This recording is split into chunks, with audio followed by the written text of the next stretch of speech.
very, very happy to join you today, dear Executive Vice President, dear colleagues.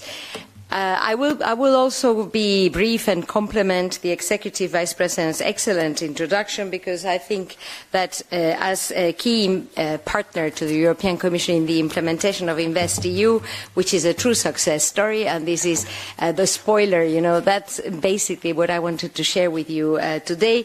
It is useful to share some thoughts on our experience, our journey so far, the priorities, and what we are doing still in the current multi-annual financial framework to make the most of the European budget and to maximize impact on the ground.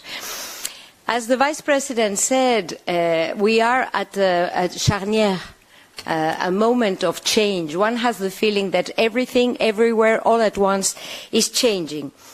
And in this context, the European Union is actually a beacon of stability, clarity, confidence for the rest of the world, as we can really verify whenever we have a discussion with one of our partners. Now, looking forward, there is a clear call for us to step up our support to the European economy, and in particular to European competitiveness. And a number of expert reports have given us three clear levers, three clear indications of what we need to do. We need to integrate, invest, and simplify. And the first good news that we can share today is that that's exactly the Commission's agenda, and that's exactly the agenda of Vice President Journet. And this is absolutely the agenda of the European Investment Bank as the key partner when implementing InvestEU and other European instruments from the European budget. Obviously, what we need to do going forward is to build on our strengths, and InvestEU is a true success story. It turns every euro of public funds into massive investment across EU countries, driving innovation, supporting strategic industries, accelerating Europe's transition to a sustainable competitive economy, supporting the social economy, which is at the heart of the European economic model. Now, as I was saying, the European Investment Bank Group is the main implementing partner of InvestEU. We have deployed 94% of the allocated guarantee across 1,074 approved operations for over 44 billion euros. That supports innovative projects and operations with a higher risk profile, a strong environmental impact, and one key indicator of the success is that market demand has been very strong from day one. Market demand has exceeded the allocated funds from day one. Just some recent examples to illustrate what InvestEU means on the ground. We have recently financed Baltica 2, Poland's and the EU's largest offshore wind farm to date. We are supporting projects in life sciences like the SNIPR biome in Denmark or cancer research in Spain for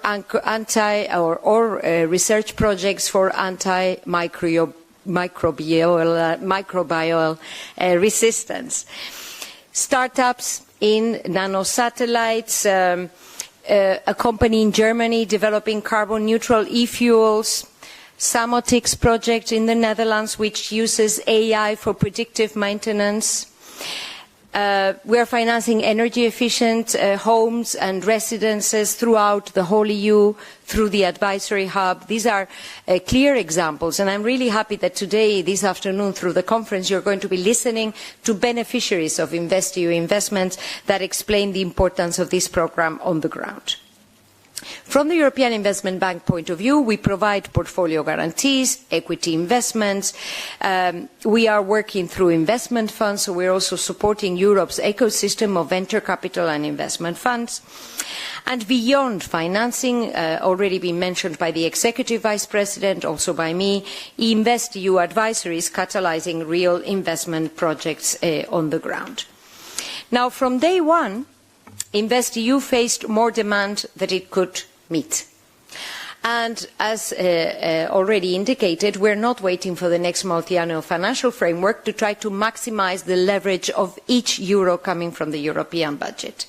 Thanks to the excellent collaboration of the European Commission and the European Investment Bank, we have put forward proposals that will allow us to mobilise 2.5 billion euros in extra guarantees, thus mobilising over 50 billion euros in total investment.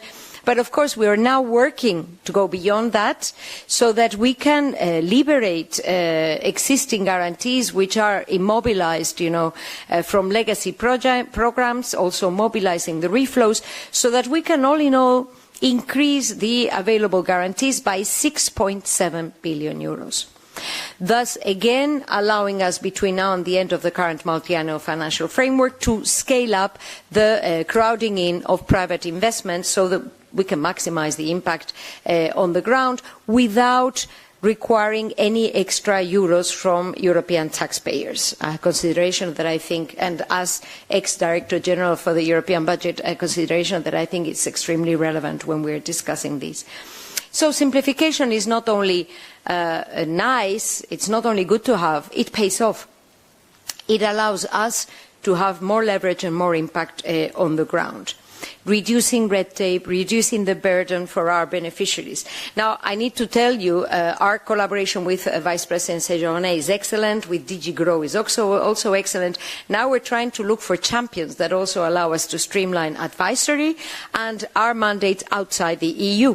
Because the competitiveness of European companies is not only linked to projects inside our boundaries, it also has to do with projects outside the EU, where European companies can compete and can have the support of the European budget in order to be also increasing this international competitiveness. We are also looking together at the maximisation of the blending with structural funds. I discussed this with the Association of Social Europe only last week. Can we see how we can blend grants and financial instruments, how we can maximise the use of the national windows so that we can mobilise to the maximum structural funds and the Recovery and Resilience Facility through this kind of financial instruments. So, in a nutshell, what I wanted to share with you in terms of the past and the present of InvestEU is that we must build on what works. InvestEU has proven its value. It should be the basis for whatever proposals going forward. And the partnership between the European Commission, national promotional banks and the European Investment Bank at the heart of the network of national promotional institutions works and can really be the basis for a successful story in the future.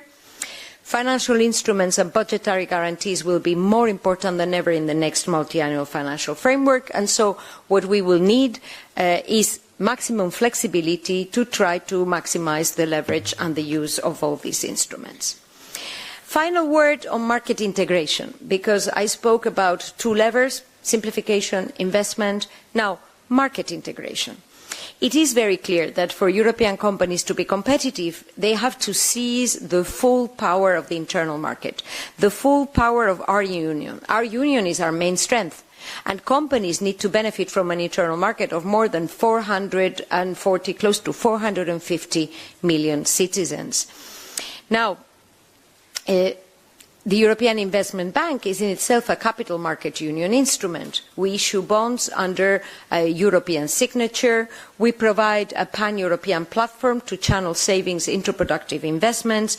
Now, it will be really essential that we also boost the internal market for capital. This is always top and centre of every public speech. There is a strong political momentum. It will be of the essence that we enable private finance to be mobilised through an internal market that is deep and large. It is important that we favour pan-European instruments, also streamlining our own control processes, for example, a fast track for state aid control, so that we ensure that European instruments, European support, European institutions can foster this market integration and pan-European projects.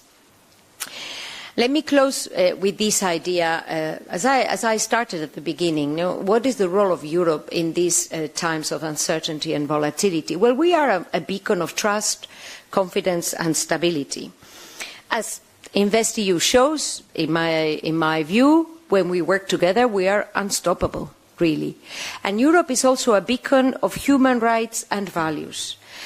These are our strengths, and this is the basis on which we need to build going forward at a point in time that, let me tell you, dear friends, I am more proud than ever to be European, and I am more proud than ever to be contributing to all these priorities to the benefit of current and future generations in Europe at the helm of the European Investment Bank. Let me close here, and I wish you a very productive discussion this afternoon. Thank you.